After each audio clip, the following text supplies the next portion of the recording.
Hola, ¿qué tal? Muchas gracias por acompañarnos en un programa más de Carem TV, el canal del comercio exterior en México. Y esta vez, pues nos sentimos halagados de contar con la presencia del doctor José Manuel Vargas Menchaca. Él es coordinador del capítulo legal e institucional en el cuarto de junto dentro de las renegociaciones del Telcán. También es colaborador de Aduana Revista, la revista de Carem, y profesor universitario. Él estuvo con nosotros hace algunos meses hablando sobre la guerra comercial de Estados Unidos prácticamente pues con China, con Europa, con México y Canadá, y quedamos de hacer esta cita cuando se supiera la parte de la negociación del Telcán, y bueno, de ahí que nos acompañara. Telcán 2.0 o TEMEC, ¿no? TEMEC, como le pusieron, Tratado México, Estados Unidos, Canadá. Pues muchas gracias, doctor, por acompañarnos. Muchas gracias, Giovanni. En realidad me siento muy contento de volver a participar aquí con ustedes y de compartir algunas ideas, pensamientos, información que pueda ser útil para la membresía. Muchas gracias. No, hombre, al contrario. Las negociaciones de este tratado, Estados Unidos, México, Canadá, que al final, bueno, sí, se pudo sacar adelante la negociación trilateral, ¿derivaron en modificaciones del TELCAN o es un nuevo tratado comercial? Y yo lo he calificado de algún modo como un híbrido, porque si nos vamos a los textos, tenemos, diría, tres partes o tres elementos. Hay capítulos como el 19 y el 20 originales del Telecán que prácticamente mantienen su texto idéntico en este nuevo acuerdo comercial. Entonces diríamos, ¿hay partes del Telecán que se reproducen en este nuevo acuerdo? La respuesta sería sí. Punto 2. ¿Hay elementos de otros tratados que se hayan incorporado a este nuevo acuerdo? Y yo te diría también sí. Ejemplo, competencia. Ejemplo, anticorrupción. ¿Verdad? Luego, hay, diríamos, novedades, aspectos que fueron promovidos por Estados Unidos para incorporarse en nuevos tratados, en este nuevo tratado y hacerlo diferente. Yo te diría también sí, y por eso lo califico de un híbrido. Como ejemplo de esto están una variedad de medidas incorporadas en el capítulo 10 del nuevo acuerdo comercial que en inglés le denominan enforcement, pero busca esas medidas integrar una mejor comunicación, una mayor cooperación entre las tres naciones para efectos de enfrentar importaciones, diríamos, no leales o que generen una fuerte competencia a los productos que se fabriquen en la región. Entonces, diríamos, tiene tres partes, tres elementos, y yo le he dado en nombrar como un híbrido a este nuevo acuerdo por esas razones. ¿Hay temas novedosos en este acuerdo dentro de la negociación? Eh, sí. Por un lado, recordarás que hace 25 años se dejaron los acuerdos de medio ambiente y laboral por separado. Y ahora se decidió incorporarlos como capítulos que buscan una mayor obligatoriedad para las tres partes.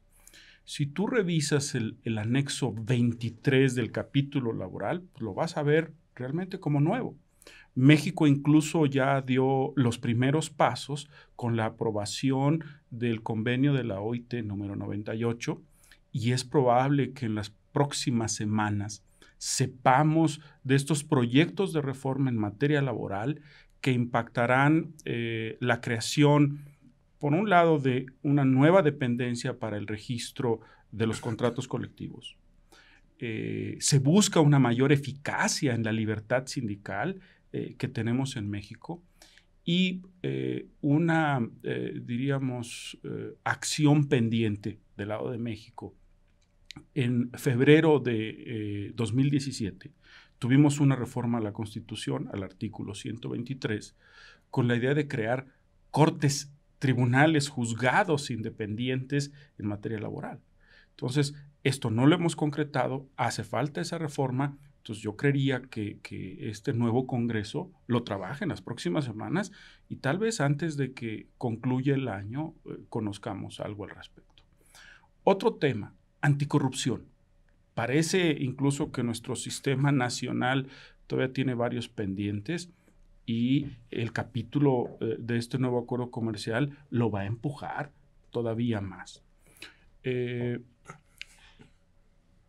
Pymes o MIPYMES son capítulos que México ha incorporado en prácticamente todos los tratados suscritos en el siglo XXI. En el TPP tienes uno de pymes o de MIPYMES y ahora también en este nuevo acuerdo comercial. Entonces, sí hay novedades, sí hay capítulos nuevos. Recordemos que el texto original del Telecán tiene 22 capítulos y muy seguramente, sujeto a la revisión legal, ahora tengamos alrededor de 34 capítulos. Se hablaba mucho, sobre todo desde el lado de la iniciativa privada, que había sido una mala negociación en términos de justamente de materia laboral, cuando se hablaba de los salarios mínimos y sobre todo en la parte de la industria automotriz. ¿Tú cómo ves esta parte? Pues fíjate que me parece que el presidente electo ha sabido también enfrentar de algún modo estos nuevos retos. Yo estuve atento a la visita que funcionarios estadounidenses le hicieron el 12 de julio pasado y la comunicación que a través de uno de ellos le hizo llegar a Donald Trump. Ya tenemos, diríamos, la expectativa o casi seguridad de que el 1 de enero de 2019, en toda la franja fronteriza norte de México, se incremente el salario al doble. Quiere decir que pasaremos de ese 86.90, espero que no me falle la memoria, a una cantidad, repito, del doble. Y busca además integrar los precios de las gasolinas, busca asimilar el IVA y busca también que las tarifas eléctricas, de lo cual siempre se han quejado la gente que se ubica en el norte del país y que utiliza el aire acondicionado y otras fuentes de energía importantes. Entonces, pareciera que esas políticas y esas acciones, si se llevan a cabo como están planteadas, generen una mayor integración, le den una mejor condición de vida a partir del incremento del salario, precios y tarifas iguales y un IVA, como tú lo sabes, Nuevo México, Arizona, Texas, California, pues es mucho menor al 16% que tenemos aquí. Y se habla de un IVA de 8% promedio.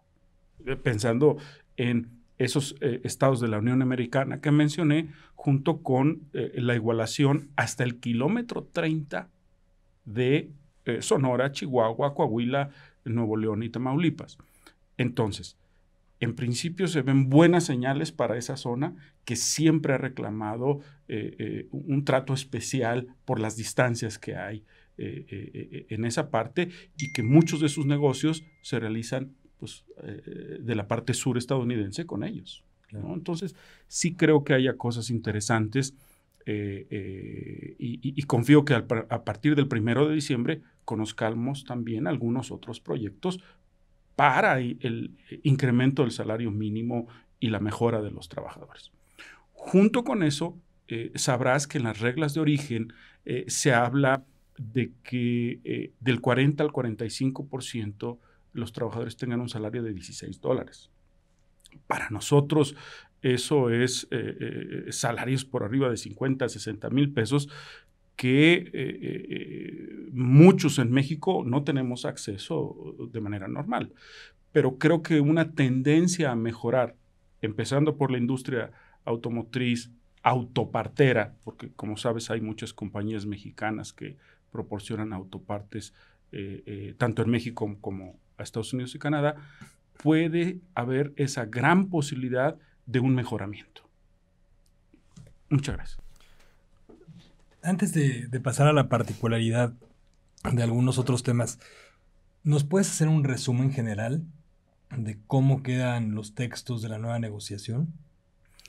Pues en principio te diría que hay cambios importantes en reglas de origen. Un cambio significativo es lo que en principio es esta cláusula de revisión, primero a los 6 años de iniciado, y que se establece un mecanismo obligatorio de 16 años. Antes no tenía una vigencia. Luego hay modificaciones, por ejemplo, en el de minimis para comercio que se realiza de mercancías vía empresas de mensajería. Lo teníamos hasta 50 en el caso de México, sube ahora hasta $117 y entonces la mercancía que esté por debajo de los $50 no paga aranceles ni tampoco impuestos. Por encima de los $50 hasta 117 va a pagar impuestos. Déjame regresar tantito, ver lo que decías justamente del tiempo de las revisiones que se van a llevar. Esto termina con la cláusula sunset que se había... Sí, porque esa cláusula era terminar a los 5 años y solo si los países estaban de acuerdo, volver a reactivarlo. Acá no.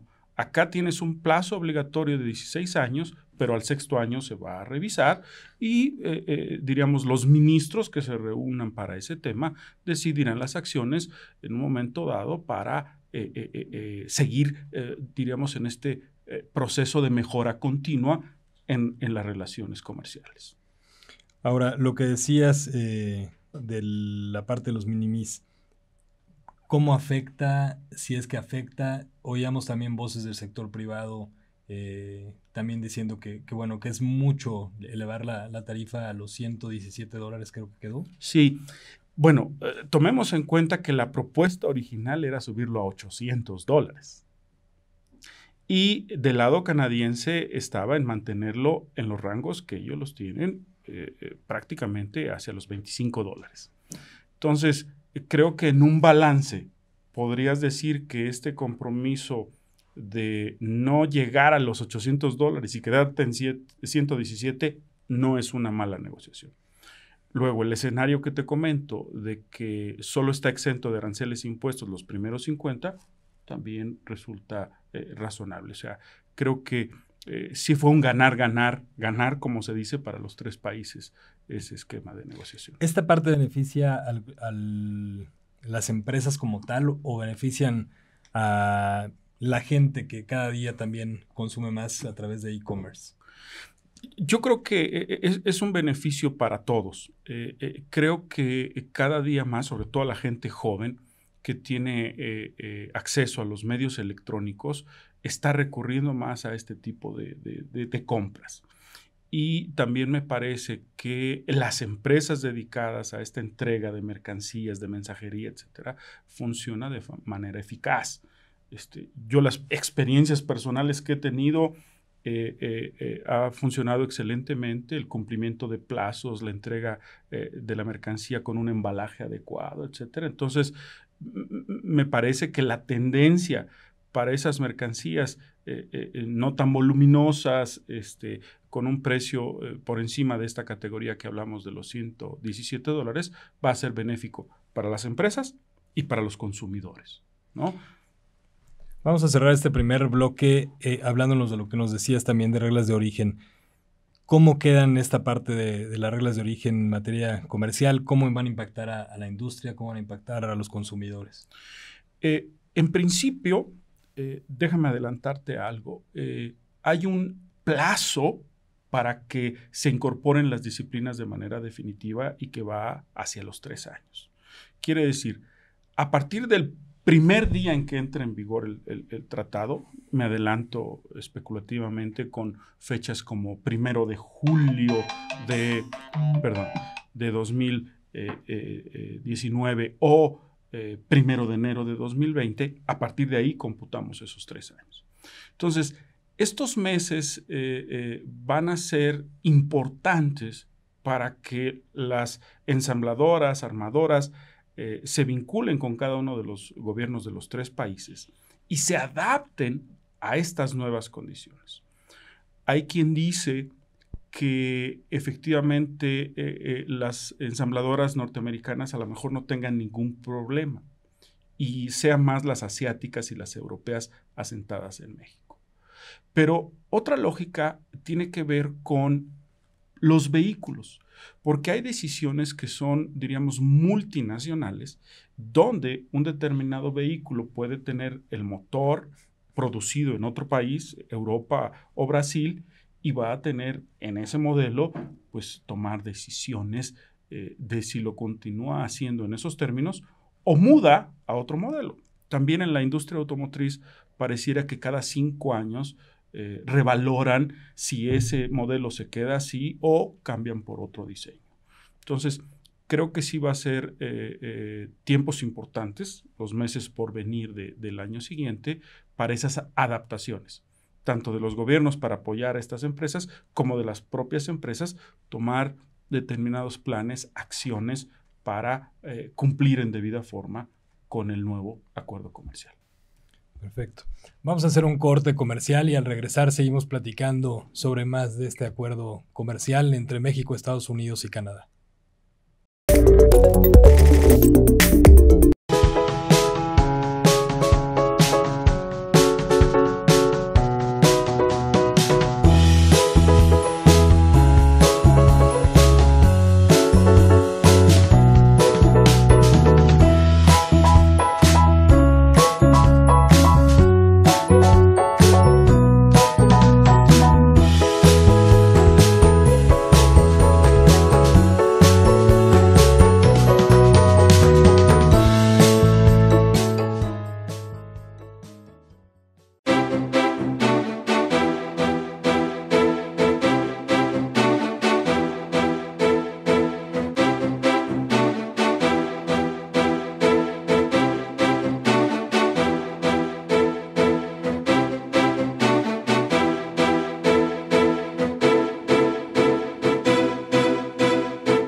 Gracias por continuar con nosotros.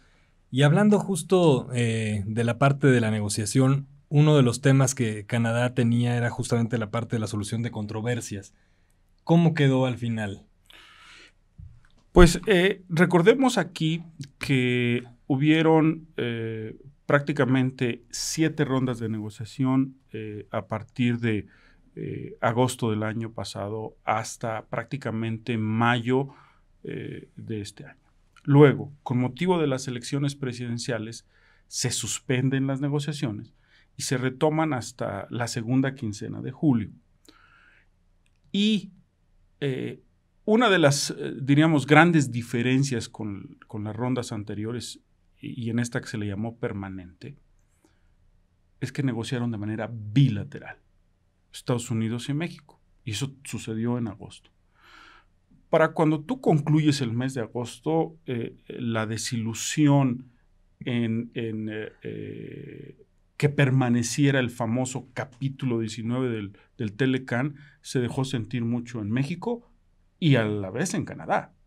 ¿Por qué? Porque quiere decir que la negociación entre estos dos países no alcanzó para que se mantuviera el tratado. Y a pesar de que era interés de México también la modernización del mismo. Entonces, diríamos que el objetivo, en principio, de Estados Unidos hasta ese mes de agosto se había cumplido. Eliminar el capítulo y pasar otra cosa. Pero desde que hubo un tratado bilateral entre Canadá y Estados Unidos hacia los años 80, se mantuvo ese capítulo como una herramienta importante frente al reclamo que puedes hacer de acciones de gobierno en temas de remedios comerciales. Entonces, al cierre de septiembre, en la bilateral Canadá-Estados Unidos, se mantiene el capítulo.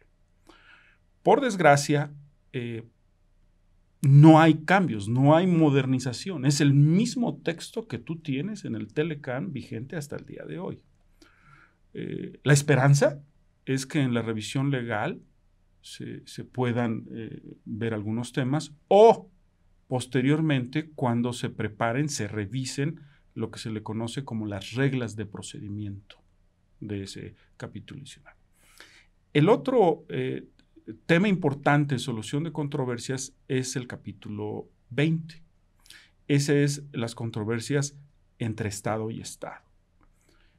La posición estadounidense era algo que calificaron con el nombre de set aside, dejar de lado los informes de los paneles si estos no eran una interpretación conforme a derecho o de algún modo no habían atendido el debido proceso. Hoy día, ese capítulo que, si mal no recuerdo, es el número 31 de este nuevo acuerdo comercial, permanece también incólume. No tienes grandes cambios ahí. Pero, repito, la esperanza es que en la letra chiquita, en los trabajos posteriores a la firma del tratado, se puedan mejorar algunas cuestiones. Ejemplo de ello es que muchas de las comunicaciones ahora se hacen electrónicas. Tú ves la tendencia, cuando menos en México, de los juicios orales y también la presentación y distribución de escritos por medios electrónicos, aprovechando las tecnologías que actualmente tenemos. Eso es parte de lo que permea en estos nuevos textos del acuerdo, pero que no son suficientes. El tema, diríamos, fundamental ahorita es que los paneles se instalen con personas capacitadas en los temas, imparciales, que sean objetivos y que ninguno de los 3 países pueda oponerse sin causa justificada a instalar un panel y que atienda un caso, lo conozca y lo resuelva en los términos que las partes se lo planteen. Perfecto. Oye, y esto que trascendió entre rumores y no, ¿qué tan cierto es? ¿Qué tan cierto es que ninguno de los 3 países podrá negociar un tratado de libre comercio con China?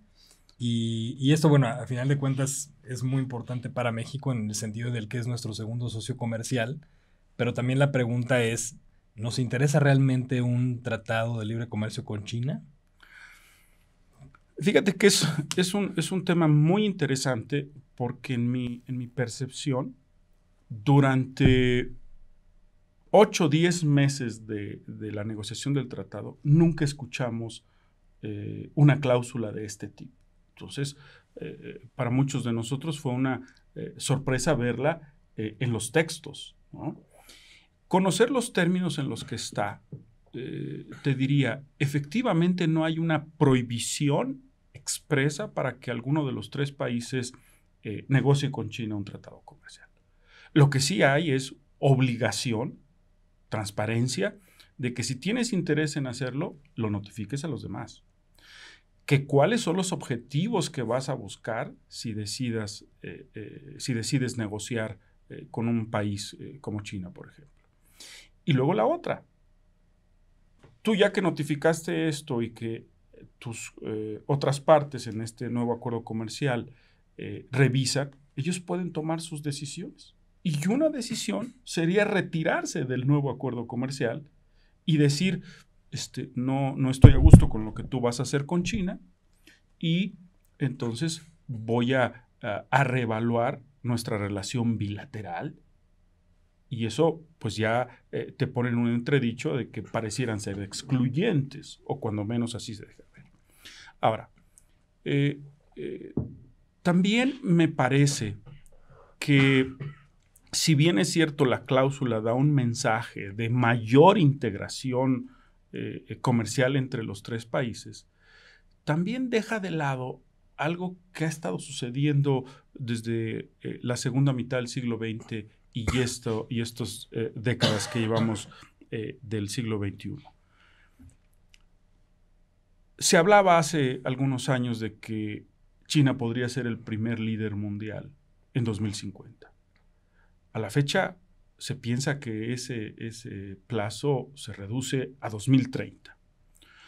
Desde que China ingresó formalmente a la OMC, esto fue el 11 de diciembre de 2001, ha crecido el intercambio comercial de mercancías, tanto de México hacia China como de China a México. Me queda claro que la proporción es de 1 a 10, pero me parece que México debe estar atento a mantener esas relaciones comerciales. A lo mejor no con un tratado de libre comercio, pero sí con acciones. Y creo que México, además, México ciudad y México país tiene antecedentes. Si recordamos estas diferencias que hubieron en la línea 12 del metro, cuestiones férreas, pensarías, pues ahí estuvieron presentes los asiáticos. Si piensas en la licitación férrea del tren Querétaro-México, tienes otro ejemplo. Y los 2 grandes proyectos de infraestructura de este nuevo gobierno son completar, que sea continuo, constante, el servicio de tren entre Coatzacoalcos y Salina Cruz, ese famoso proyecto que tiene más de 100 años. Punto 2, el tren del sureste. ¿Vale? Entonces, si juntas estos elementos con este proyecto que le llaman el nuevo camino de la seda, One Road, One Belt, pues vas a ver que la infraestructura ferroviaria se vuelve importante. Luego, yo le sumaría también las ventajas que hemos tenido en productos cárnicos, en hortalizas, vegetales, etc. Y que a lo mejor pudiera ser no un tratado de libre comercio, pero sí proyectos, nichos de mercado en los que tengas un estrechamiento de relaciones y que le saquemos el mayor provecho. A mí me parece que la política de México es no estar peleada con nadie y yo te diría, comercialmente, aprovechemos esas relaciones. De acuerdo. En los planes de Estados Unidos, ¿cómo ves esta parte de integrarse al CPTPP? Como recordarás, fue también en febrero de 2016 cuando se firma el TPP. En aquella ocasión fue por el presidente Obama. En los compromisos de campaña que yo pude revisar de Donald Trump, firmados por él, o sea, era una versión pública la que veíamos, era el retiro de Estados Unidos del TPP. Fiel a su compromiso de campaña, Trump, en su primer semana de trabajo, retira a Estados Unidos del TPP. Y entonces los 11 países se quedan pensando qué van a hacer. El resultado hoy, pues lo conocemos. Tener modificaciones, retirar varias de las cosas que pidió Estados Unidos y continuar con el proyecto. Japón, Canadá, México, me parece, fueron líderes en ese nuevo proyecto. Y pareciera que estos 3 países, o los 11 en total, esperarían el regreso de Estados Unidos al CPTPP. Y la política de Donald Trump de Estados Unidos ha sido no a estos acuerdos plurilaterales o multilaterales. Entonces, este nuevo acuerdo comercial con Canadá y México es esa nueva visión. Robert Lighthizer ya declaró que este podría ser el modelo de sus nuevas negociaciones. Y esta semana confirma que Estados Unidos notifica su interés en negociar bilateralmente con Japón, país muy importante en el CPTPP, siguiente parte con Reino Unido y además continuar las negociaciones con la Unión Europea. En mi percepción, no se ve viable que Estados Unidos se sume al CPTPP, sobre todo durante la presidencia de Donald Trump. ¿Qué sigue, José Manuel, en la parte de las etapas de este nuevo tratado?